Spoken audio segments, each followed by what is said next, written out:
Good bloody afternoon. Welcome to the Rich and Paul kitchen. So, we're here with another Instant Pot recipe on this bank holiday Monday, Easter weekend. Paul, are we having this for dinner tonight? We are, because I'm not cooking anything else. No. So the recipe today is butterbean and vegetable casserole. Now, you might have seen a variation of this in the past, as in butterbean and... cider casserole. That's it, butterbean and cider casserole. Which is cooked in the oven. Can be done on the stovetop. Yeah. Yeah, so we'll put a little link above Paul's head for that. And, I mean, this recipe could be adapted in terms of the stock. Absolutely. We're using water here. This is a relatively simple recipe, so we're just using water. If you wanted to use cider or a ale, something like that, that will add to the flavour.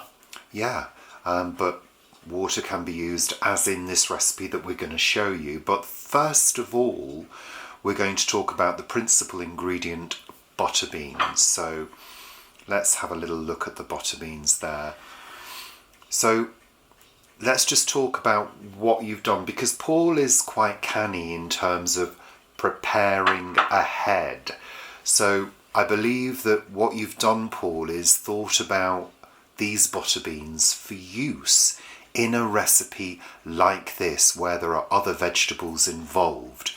And as you know from watching the video on the chickpeas perhaps, these kind of ingredients like dried beans can be done in the Instant Pot all in one go.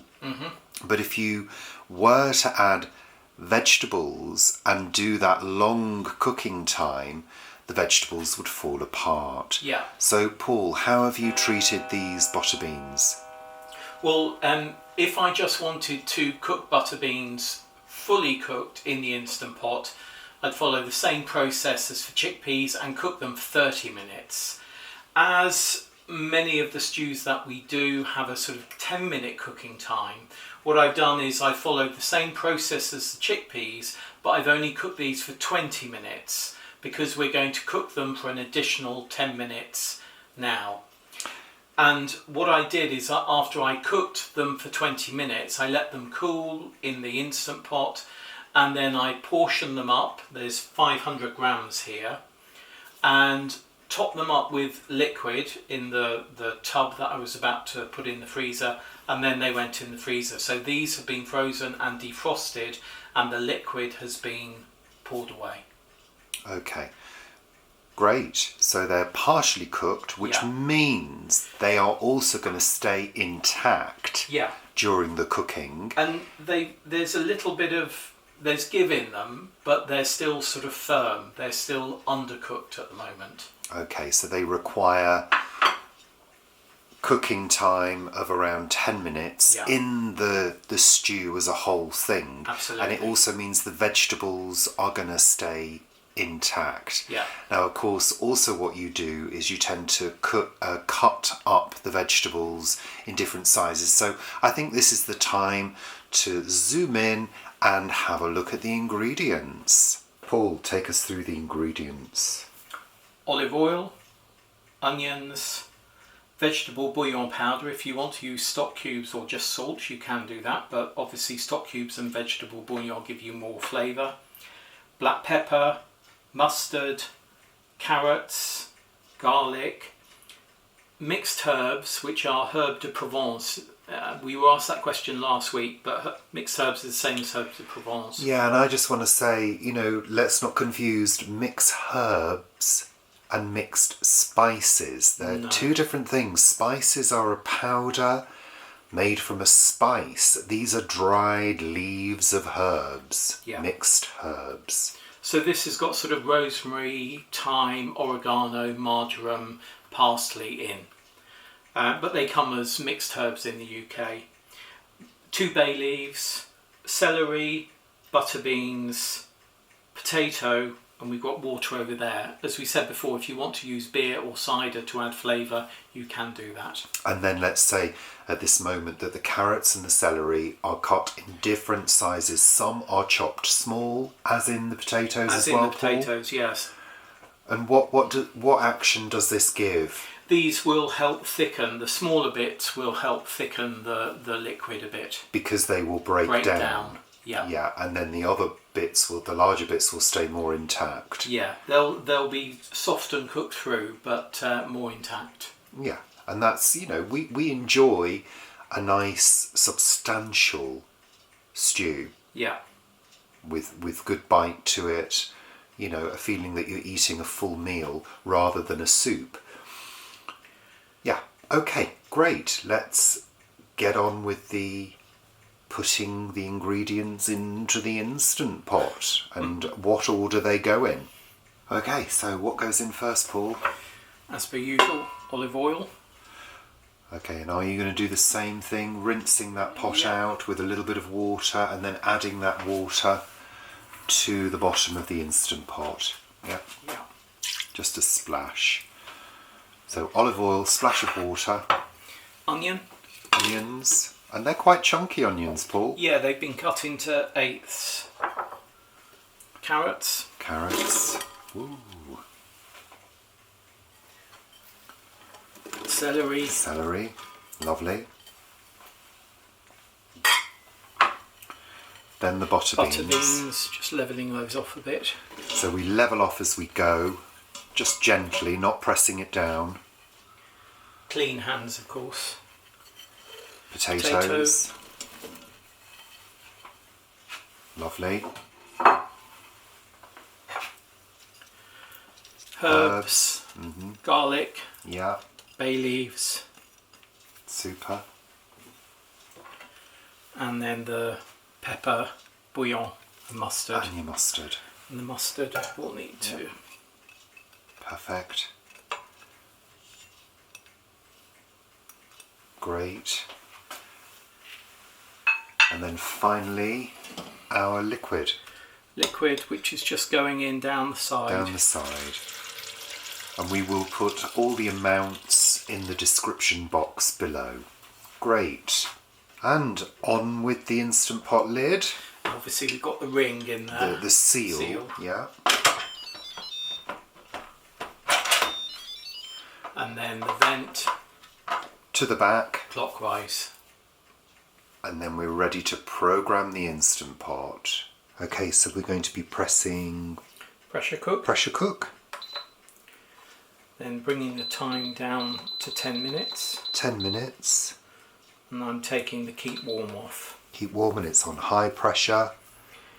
And Perfect. it'll now come up to pressure, which will most probably take about 15 minutes. Cook for 10 minutes. Yeah, lovely. Then we'll do a natural release. Great. Perfect. Okay, Paul, we've had the cooking time. We've had the natural release. Yeah, so the valve is down. Open the Instant Pot. And let's take a look inside. So as we've said before, Instant Pots don't stir dishes for you, and there's no stirring beforehand, so it's important to give the dish a good old stir.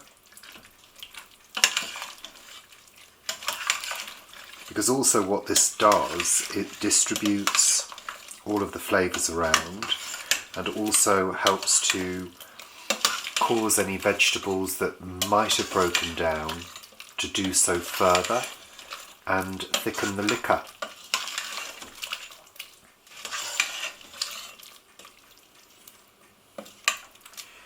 And obviously don't eat your bay leaves.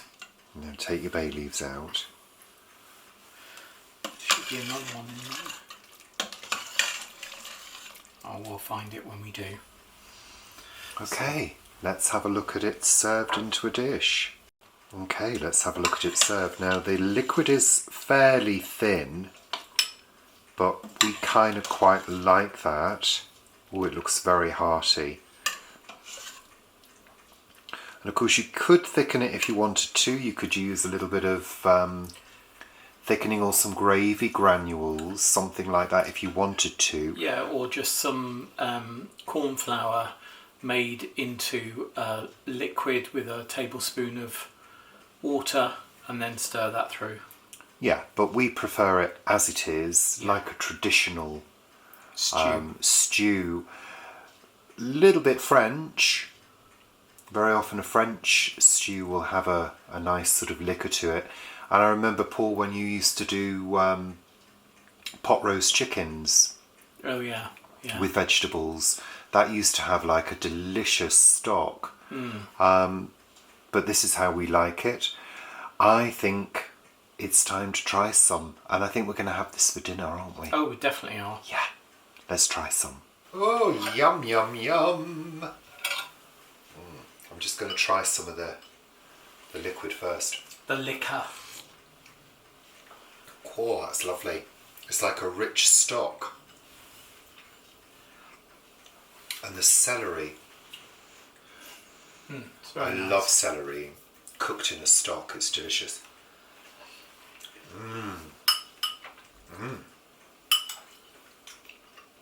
Let me try the beans.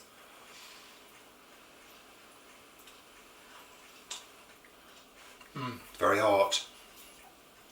The beans are nice and creamy, fully Oh. cooked, now.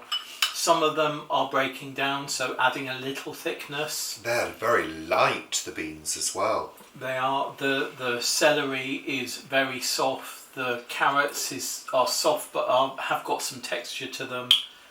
And the potatoes is lovely and sort of yielding. So That's delicious. I love it. I do kind of miss the cider when you do the cider. well, they're different. I mean, obviously with cider, you're most probably doubling the price of this dish by putting cider in, Oh, it's or a lovely bottle of beer. lovely and warm. I can't wait to have a proper big bowl of this now because it's been quite a cold afternoon. Oh, dearie me, yeah. And the olive oil really sort of gives it a richness as well. And you know, some people say, or a couple of people have said, well, why do you put olive oil in it? Why don't you do it completely fat free? We need fat for our brain to function, you know. So a tablespoon of olive oil in a dish that will serve 4 people or 2 Richards, you know, is really good. So yeah, Delicious. do make sure that for something like this where you like that, you want that unctuousness, keep the olive oil in. Perfect. The herbs.